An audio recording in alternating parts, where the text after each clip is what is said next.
I'm so glad I asked you guys what you've wanted. Thank you, YouTube community tab. I know people kind of shit on it a lot, but it can be really useful for stuff like this, because I think I get way more engagement on this than I would like on Twitter or something. But one of the things that you guys mentioned that I never would have thought to cover is Four Sigmatic. So for those who don't know, Four Sigmatic is a company that sells mushroom coffee, mushroom hot chocolate or hot cacao, some other products as well, all hinging on the idea that the mushrooms in the product enhance the product, so it's better than just regular coffee because of these supposedly beneficial medicinal mushrooms. And apparently a lot of vegans have been promoting this stuff. Some vegan YouTubers have been talking about it and using this product and promoting it. And it's why you guys are kind of asking me to touch on it. And I'm assuming, you know, touch on the claims that this company is making. This company makes a lot of claims about what their products can do. A lot of it based on appeal to tradition. Like, Asians use it and have been using it for years and years and years, so it must be good, that sort of thing. But they also appeal to science, actually saying that these mushrooms are well studied, that there is extensive research for these medicinal mushrooms. So let's see if that is actually true. I want to start with and really focus on their FAQ page, because they have a section, how does mushroom coffee compare to regular coffee? First, they just talk about their coffee containing less caffeine and therefore helping you to avoid jitters. Sure, if you're looking for less caffeine, but not like a totally decaffeinated product, and if you find that, I don't know, just one regular cup of coffee gives you jitters, you're like, I don't know, you're very, very sensitive to coffee. I don't think most people get super jittery after one cup of coffee, but maybe that's you. Cool, then that, you know, may actually be beneficial. And then they go on to talk about the mushrooms themselves, and this is where they make a lot of claims about their mushrooms and what they can do for you. Regular coffee tends to be quite acidic and can cause heartburn and discomfort for some. Our mushroom coffee contains alkalizing chaga mushroom, which helps to cancel out some of that acidity. So this is mostly true. Coffee is acidic. It is often a trigger food for people who are prone to heartburn. So the idea of replacing some of that coffee with something that isn't acidic, like mushrooms, that this would reduce the acidity in the final product, yeah, that makes sense. But that doesn't mean that the tiny amount of mushrooms in their coffee is enough to substantially reduce the amount of acid that is in, again, the final product that is in their ground coffee. They're saying that it cancels out some of the acidity. Okay, cool, but is that actually enough to make this food like no longer a trigger food for people who are prone to heartburn? Like, can they now drink this without getting heartburn? No idea. It's a shame they don't list the actual pH of the product, like on the product page. That would be cool. That could be a potential selling point. Like if it's actually less than the pH of like regular black coffee, I think, which is 5. Yeah, that would be cool. Someone should really get on that. Someone should buy this coffee and buy some like pH, you know, testing strips and test it out. That'd be cool. Not me. I'm not doing that because I'm not paying $25, I think, for not even a pound. It's like 12 ounces of ground coffee and has mushrooms. No. But if you want to try it, that would be awesome. And please let me know your results. And of course, I should just briefly mention just the implication that alkalizing or an alkaline diet that's made up of alkaline-forming, which is a phrase that they actually use on a separate page on their site, that a diet of alkaline-forming foods, that it is good for you, is nonsense. Such a diet that would be predominated by, you know, fruits and vegetables and grains and beans and like healthy plants. Yeah, that diet would be good for you, but not because it's balancing your pH. So that was kind of the tamest one in terms of all of the claims they make for their mushrooms. Now we get to lion's mane, which is in a few of their products. Our mushroom coffees with lion's mane contains lion's mane mushroom, which has been shown to support memory and concentration. So I love the wording here, that it has been shown to support memory and concentration. You'll see this phrasing a lot, that such and such supports metabolism or something like that, instead of saying that, oh, it can improve your memory or improve your sleep or something like that. They really like the phrasing support, and this is not unique to Four Sigmatic. You see this a lot on like alt med sites, and I'm not sure why. Maybe because they're trying to make it as vague as possible, but it is interesting. Like, what does that mean exactly? It supports memory and concentration. Like, is it supporting the memory that you already, I don't know what that means. Obviously, it's supposed to do something positive with regard to your memory and your concentration. Anyway, there is reason to believe that lion's mane could have a positive effect on cognition. This has been demonstrated in several animal studies, in vitro studies as well. Unfortunately, only a couple of human studies have been conducted so far. This double-blind study of 30 middle-aged, mostly menopausal women isn't really relevant to the claims Four Sigmatic is making. The one relevant metric was concentration, which wasn't significantly different between the group taking lion's mane and the placebo group. This one is also a double-blind of 30 adults, but this time it's 30 men and women, and they're aged 50 to 80 years old, and they've been diagnosed with mild cognitive impairment. So they were randomized into two groups. One group got 4 tablets of 240 milligrams of lion's mane 3 times per day, so that's a total of 2,880 milligrams per day, or almost 3 grams per day, while the other group got a placebo tablet, and this went on for a total of 15 weeks. After the 16 weeks, the majority of the 14 people in the treatment group saw notable cognitive improvement compared to their original test scores that were taken before the trial, and when they were tested again 4 weeks after the trial, so they were no longer taking the lion's mane, their scores had dropped significantly. So it's really cool research. It's really interesting. Obviously, cognitive decline is pretty terrifying. It's like the scariest thing ever. So the idea that just taking some mushroom powder a few times a day could prevent it or even reverse it, that's pretty awesome. But obviously, this is just one small study. This is not conclusive in any way. More research is needed. And also, it's not really relevant to Four Sigmatic and their products. For one thing, as I already said, the study was specifically studying people with mild cognitive impairment. There's no indication that lion's mane would be beneficial for just normal, healthy people with normal cognitive function. Also, it's important to talk about dose. So again, the study, these people were taking almost 3 grams of lion's mane per day. A serving of Four Sigmatic coffee with lion's mane only has 250 milligrams. Maybe 250 milligrams just once per day is enough to significantly impact memory and cognitive function, but maybe not. We can't possibly know what the dose is based on this one study. And again, that's assuming that lion's mane is beneficial and has any sort of meaningful effect on cognition at all. Again, we can't know that either from this study. More research is needed. Now, Four Sigmatic does sell this elixir with 1,500 milligrams of lion's mane, 1.5 grams.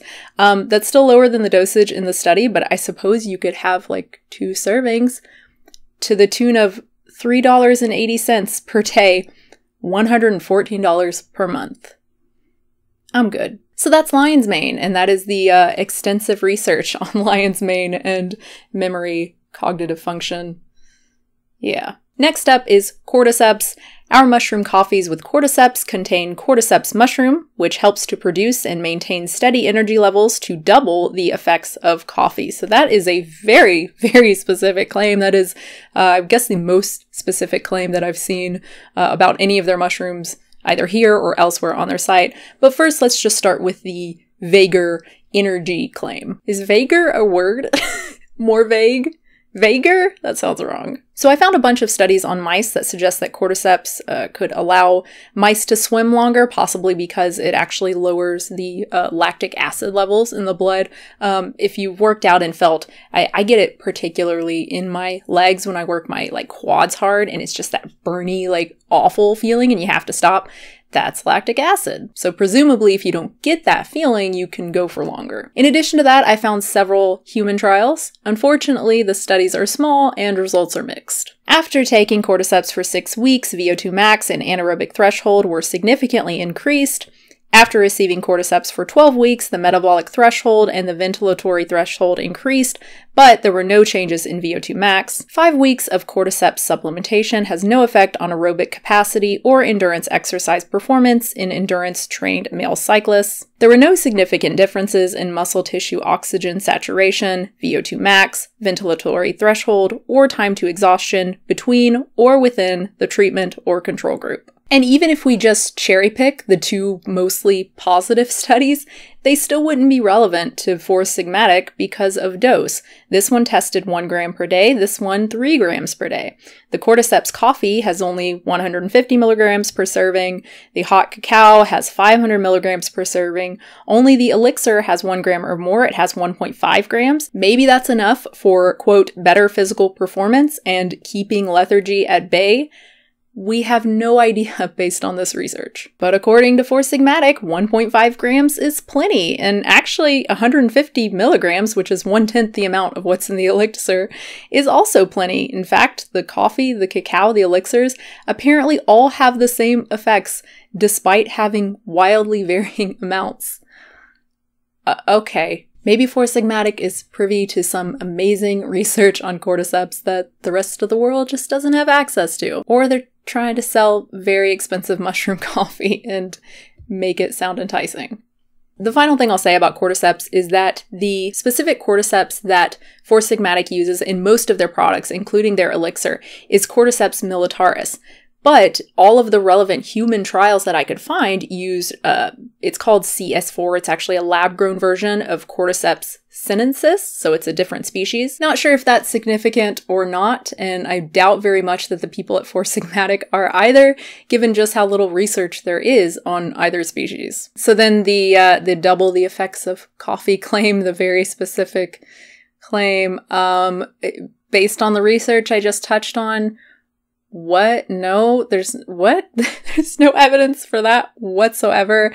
I don't know where Four Sigmatic is getting this. I think that's just something they're saying. If you Google this, what comes up is Four Sigmatic, which is always a good sign. So that is the extensive research on Cordyceps. That in what universe? So next we have Maitake mushroom.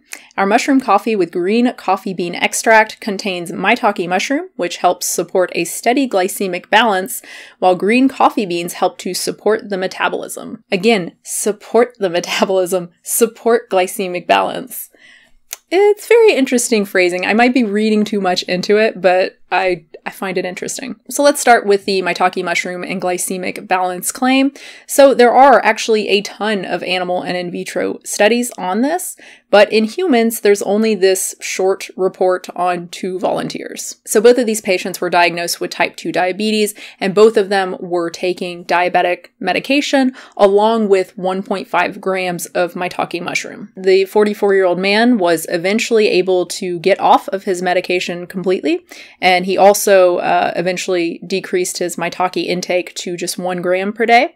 They tried a 2-week washout period where he wasn't taking anything, but his fasting glucose increased to pre-diabetic levels, but it returned to normal levels after reintroducing the Maitake. In the second case, a 75-year-old woman's fasting glucose and A1C levels also improved, but not to normal healthy levels. She was also able to reduce her medication, but not get off it completely. Also important to mention that both patients did lose weight during the trial, which may partially explain their improvement in glycemic control. Although again, it is very interesting that they did that 2-week washout period with the middle-aged man, and his fasting glucose went up, and then they put him back on and they went back down to normal levels. That's very interesting. But this is not nearly enough to say whether or not Maitake mushroom significantly influences glycemic control in humans, nor is this particularly relevant to Four Sigmatic. Again, both of these trials involved people with type 2 diabetes, and most of the animal studies involved diabetic mice. There's no indication that Maitake would support normal glycemic balance in healthy people. Also, the dose is way more than what's in Four Sigmatic products. Again, they were taking 1 to 1.5 grams per day. The matcha latte with Maitake has 500 milligrams per serving, and the coffee even less than that. So I guess you could drink 2 servings of the latte each day. It'll only cost you $3.60 or $108 per month. It's your money. So as far as the claim that green coffee beans support the metabolism, I'm assuming that has to do with weight loss. Usually when we're talking about metabolism, we're talking about ultimately weight loss or helping us to maintain a healthy weight. According to this 2011 meta-analysis of randomized trials, the results are promising, but the studies are flawed. More rigorous trials are needed to assess the usefulness of green coffee extract as a weight loss tool. extensive research. So that's it as far as their frequently asked questions page goes. They do sell more mushrooms, though, that weren't mentioned here, like reishi and turkey tail, with similar levels of extensive research. So they say that reishi helps with sleep, but there is little evidence for that. A few animal studies, no human trials that I could find. They say turkey tail is, quote, one of the best mushrooms for the gut, which is not very encouraging considering there's only one relevant human trial. And the dose was way higher than what's in Four Sigmatic, 3,600 milligrams versus 300 milligrams. Shiitake is one of the most underrated mushrooms for the skin, which I guess is true considering virtually all of the results on PubMed are for Shiitake dermatitis. But I don't think this is the look that most of us are going for. In all seriousness, I'm not saying that the Four Sigmatic product is going to cause this. This is actually a well-known reaction to eating raw or half-cooked shiitake or even handling raw shiitake. But Four Sigmatic's products do not contain raw or half-cooked shiitake, so there's no risk of that from their coffee or whatever contains shiitake. But as far as their claims that it's great for your skin or it's beautifying or whatever, yeah, I found no evidence for that. So for the last time, extensive research. No, just no. Now, when I say that, I'm not trying to diminish the work of these researchers, the studies that I've talked about in any way, not at all.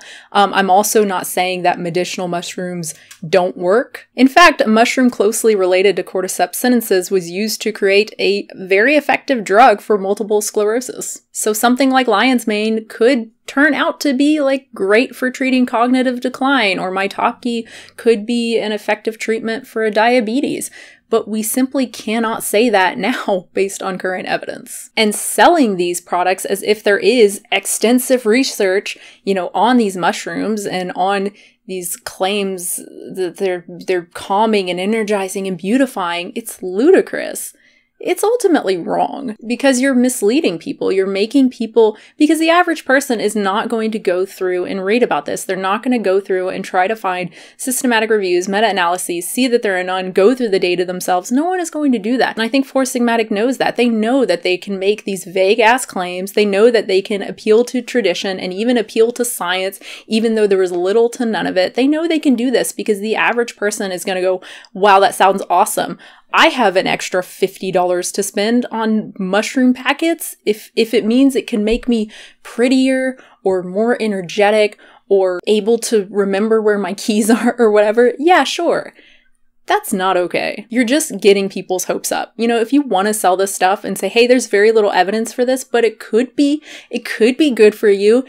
Here, that's fine, but of course no one's going to do that because you wouldn't sell anything, right? The only way you're going to sell this stuff is if you make it sound appealing. The final thing I'll say is that just because these mushrooms or any other natural supplement or whatever, just because these mushrooms are edible and they're natural and they've been eaten for thousands of years doesn't mean that they are 100% safe. Again, I already mentioned Shiitake dermatitis, and there are even some more severe reactions than that. There was this 63-year-old man who was hospitalized with severe acute respiratory failure after consuming a diet food containing lion's mane for 4 months. There was also this report of someone consuming reishi, and it was actually confused for a parasitic infection. And these things could interact with certain drugs, which is why if you do drink, the mushroom coffee or even something that doesn't come from Four Sigmatic, you can buy supplements of lion's mane and cordyceps and other stuff.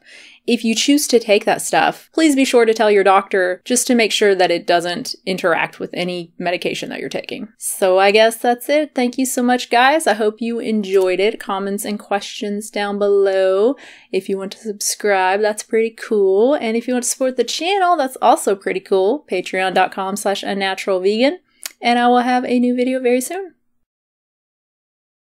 Side note, Cordyceps is also one of those really creepy fungi that infect the host, right? They overtake all of the tissue in the, cockroach or spider or whatever it is. In this case, it's caterpillar. It's a very, very specific region where they grow. It's one of the reasons why the wild version is so expensive. I think it's the most expensive mushroom. So all of the pictures that you see where it looks like this long, weird mushroom, a lot of that part of the mushroom is actually a caterpillar or was a caterpillar. I'm not saying that to make you go, ew, icky, yuck. Again, like the mushrooms that you're getting in supplement form, including in the Four Sigmatic stuff, was not grown using caterpillars. It is grown in a medium in the lab. Nature is creepy.